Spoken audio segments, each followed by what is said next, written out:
Griot de Givry, Le Grand Œuvre, ou 12 méditations sur la voie ésotérique de l'absolu, aux éditions traditionnelles, 1907.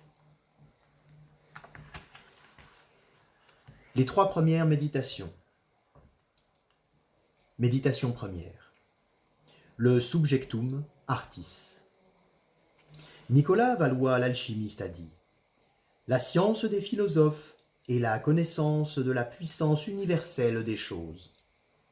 Dans la nuit obscure de ton âme, tu as parfois aspiré, mon disciple, à une lumière incommensurable qui viendrait, en un jour lointain et indéfini, illuminer ta détresse. Tu as rêvé, vision confuse d'allégresse, d'harmonie surhumaine, d'omniscience, de puissance illimitée. Tu as pressenti, après les ténèbres et la morne tristesse du chaos, où confusément tu te débats, de la splendeur.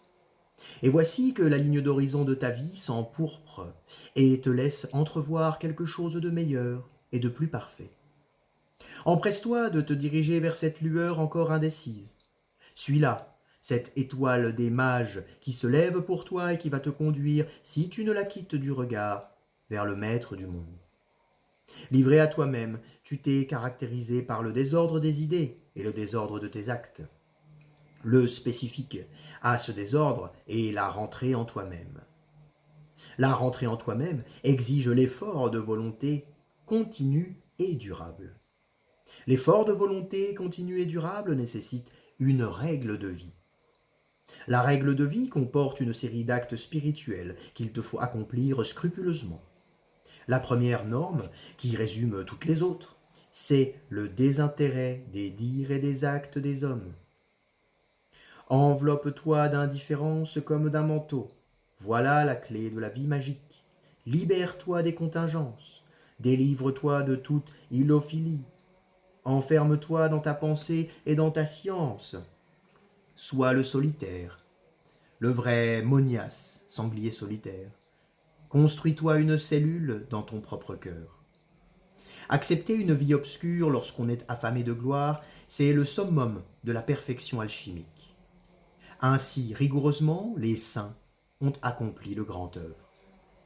L'idéal que tu t'es créé est un royaume dans lequel tu règnes en souverain maître. Que désires-tu de plus ? Tu es roi au moment où les trônes s'écroulent.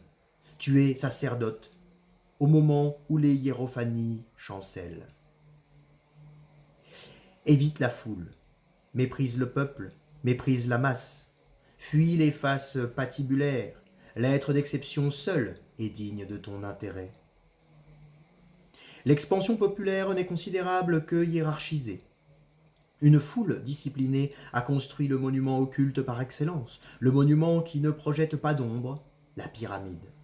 Les foules indisciplinées n'ont jamais su que pousser des cris et piller. Ce qui est à la portée de tous. Veux-tu te joindre, simple unité, à celle-ci ? Renonce alors au grand œuvre.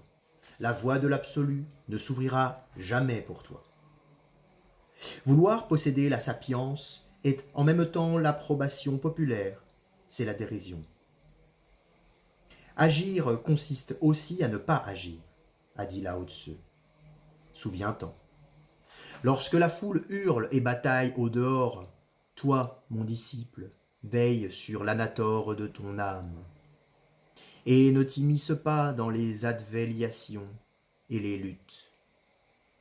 Si tu n'éprouves aucune peine à ignorer ce qu'on pense et ce qu'on dit de toi, courage, tu as déjà progressé dans la voie de l'absolu.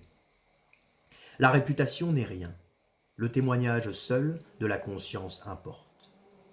À quoi te sert de passer pour saint si tu n'as pas la paix hermétique en ton cœur ? Il faut donc suivre la Scala Philosophorum, commencer l'œuvre lorsque le soleil est dans Aries et la lune dans Taurus. Ripley et le rosaire nous assurent qu'il faut 1 an pour obtenir la pierre philosophale dans toute sa stabilité et sa firmitude. Et Bernard le Trévisan y ajoute 7 jours. Comprends et médite ces paroles. Efforce-toi de développer les forces latentes qui subsistent en toi. Ordonne ta vie suivant les normes occultes.